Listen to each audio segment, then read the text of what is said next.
আচ্ছা, এবারে আমরা থার্ড কাপলের কাছে চলে আসি, অ্যান্ড ব্যাক টু বাংলা। সেটা হচ্ছে বিজয় এবং উমা। তো বিজয়, আমরা তো ওয়াই ড্রিম এগুলো শুনলাম এবং গোল সেটিং ইত্যাদি সব কিছু নিয়ে শুনলাম। তো এই নতুন বছরে তো আমাদের একটা গেম প্ল্যানিংয়ের দরকার, সেটা নিয়ে একটু আমাদের সঙ্গে একটু বলুন। Thank you. এই যে গেম প্ল্যান, এই শব্দটা না, এই গেম প্ল্যান শব্দটা খুব কাছে, এই শব্দটার কিন্তু একটা কুল আছে। ইনফ্যাক্ট আমার কিন্তু এই গেম প্ল্যান শুনলেই তাদের মুঠোর একটু শব্দ হয়ে যায়। হ্যাঁ, মানে গেম প্ল্যান ব্যাপারটা হচ্ছে, মানে গেম প্ল্যান কিসের গেম প্ল্যান, প্রথম কথা।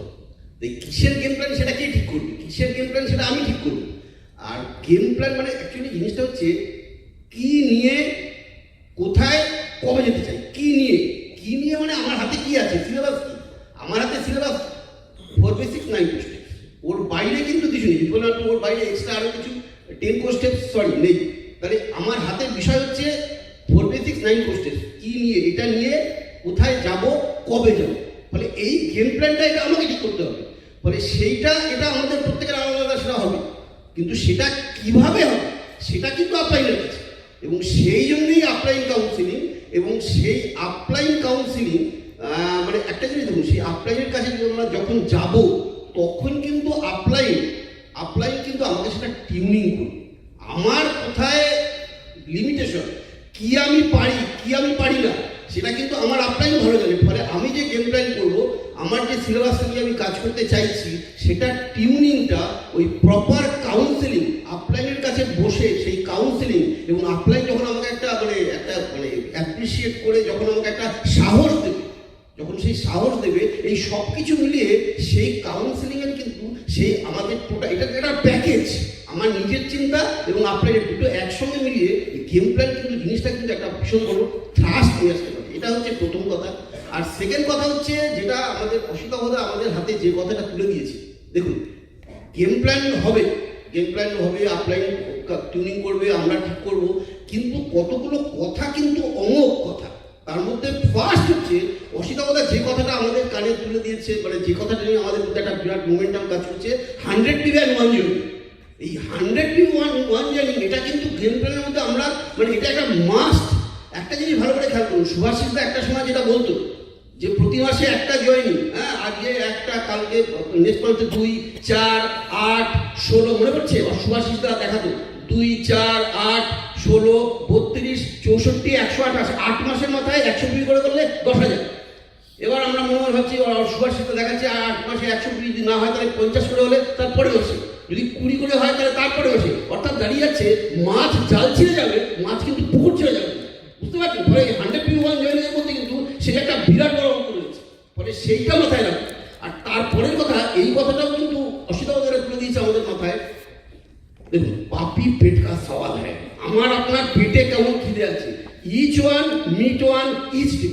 এবার আপনার খিদে বেশি, each one meet 2 each day. খিদে আরো বেশি, each one meet 3 each day.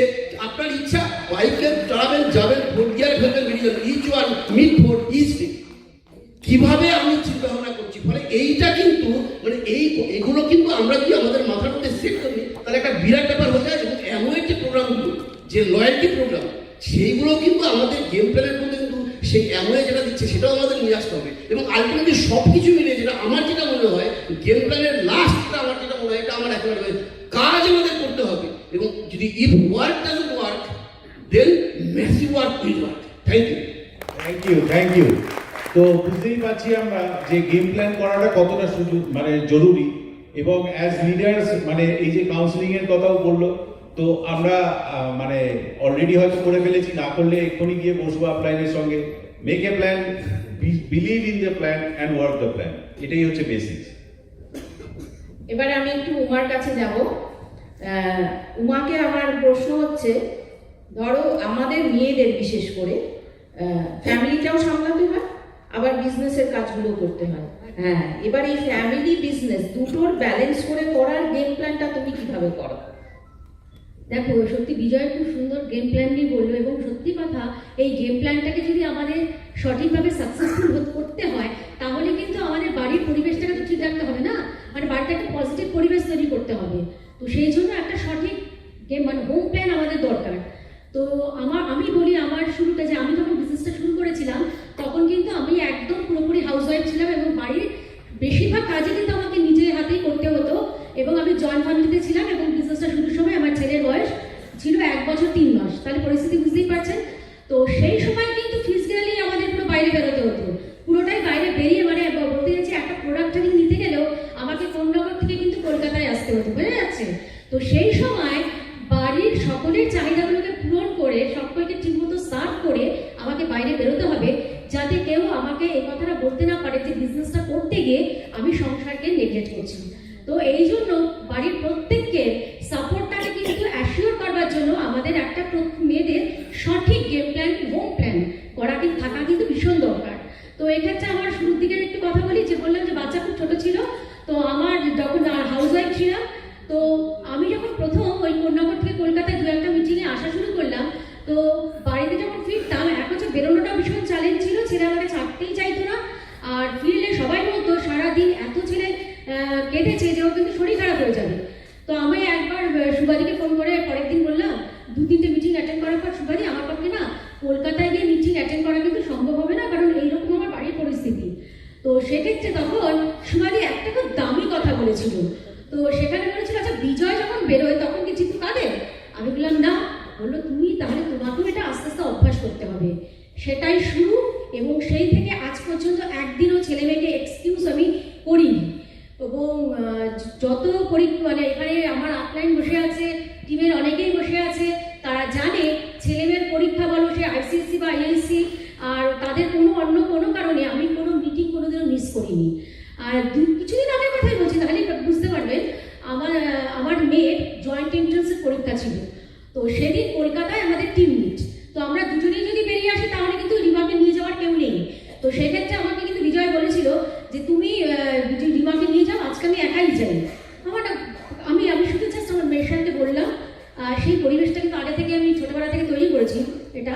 তো আমার মেয়ে কিন্তু সঙ্গে সঙ্গে বললো তুমি চিন্তা করো না, তুমি মিটিংয়ে চলে যাও, আমি একাই যেতে পারবো। সেদিন কিন্তু একাই জয়েন্ট এন্ট্রান্স পরীক্ষা দিতে কিন্তু কলকাতায় এসেছিল। এবং একটা জিনিস বলি, কোনো কিছু প্রতিবাদে আমার ছেলে এবং মেয়ে দুজনেই আজকে কিন্তু IT সেক্টরে খুব ভালো জায়গাতেই আছে। তো একটাই কারণ এগুলো কেন করতে পেরেছিলাম, এই ট্রেনিং মিটিং, এই বিজনেসেরই একজন খুব সফল লিডারের মুখে রেণুকা রেড্ডি, উনি ছিলেন খুব সাকসেসফুল লিডার। উনি একবার আমাদের ব্যাপারে ট্রেনিংয়ে বলেছিলেন, ওটা আমার মাথায় গেঁথে গেছিল, যে জানো ছেলে মেয়ে কিন্তু আমাদেরকে ফলো করে। আমরা যদি এই বিজনেসটা ভীষণ সাকসেসফুলি করি তাহলে ছেলে মেয়ে ছোটবেলা থেকেই শিখবে যে জীবনের টার্গেট সেট করতে হয় এবং ওটা খেটে কিন্তু অ্যাচিভ করতে হয়। তো আমাদের ক্ষেত্রেও মনে হয় এই জিনিসটাই হয়েছিল। তো এটাই হচ্ছে, কিন্তু দেখুন মানে আমি কেজি ক্লাস থেকেই ছেলে মেয়ের টিচার রেখে দিয়েছিলাম, অবশ্যই হেল্পিং হ্যান্ড বাড়িয়েছিলাম এবং আমার এফোর্টও আগে থেকে অনেক বাড়িয়ে দিয়েছিলাম। তো একটা কথায় এটা সিলভার আপ মিটিং, একটা অবশ্যই বলবো এই লেভেলে আমাদের কিন্তু পার্সোনাল লাইফ এবং প্রফেশনাল লাইফকে কিন্তু আলাদা করতে জানতেই হবে। আর এরপরে যেটা বলবো প্রোডাক্ট পারচেস করার ব্যাপার। তো প্রোডাক্ট পারচেস মানে কখন বাড়িতে কোন প্রোডাক্টটা শেষ হয়ে যাচ্ছে, কাস্টমারকে আমি কখন কী প্রোডাক্ট দেবো, সেগুলো কিন্তু আমাদের মেয়েদের আগে সঠিকভাবে প্ল্যানিং করতে হবে। যে প্রোডাক্ট শেষ হয়ে গেলে আমার বাড়িতে প্রোডাক্টের স্টক নেই, তখন কী হবে? তো ব্যাপারটা হচ্ছে এই ব্যাপারটা মেয়েদের সচেতন হতে হবে। এই কারণে অনেক সময় হাজব্যান্ডরা কিন্তু এই ব্যাপারটা কিন্তু একটুখানি ইগনোর করে ফেলে, কিন্তু এটা ইগনোর করলে চলবে না, কারণ আমাদের দেখে আমাদের বাইরের লোকের যেন আমাদের প্রোডাক্ট ইউজ করার আগ্রহটা বাড়ে, এটা আমাদের খেয়াল করতে হবে। তো এইভাবে প্রোডাক্ট পারচেস করা বলুন বা কাস্টমার রিটেন করা বলুন, এগুলো যদি আমরা মেয়েরা আর বাড়ির পরিবেশটা ঠিক রাখি, তাহলে আমরা যে গেম প্ল্যানটা করবো সেটা তো অনায়াসে সাকসেসফুল হবেই। তো এইভাবেই যদি এই লেভেলে কিন্তু আমাদের খুব কনসাস হতে হবে। থ্যাংক ইউ সম্পাদি, খুব সুন্দর, মানে ভীষণ ভালো এক্সপ্লেন করেছে। বলে না যে সংসার সুখের হয় রমণীর গুণে। তো এখানে আমরা যদি নিজের পরিবার এবং অ্যামের পরিবার দুটো যদি একসাথে আমরা সামলাতে পারি, ঠিকমতো ব্যালেন্স করতে পারি, তাহলে সুখ আর সমৃদ্ধি দুইই আসবে। Thank you all the speakers.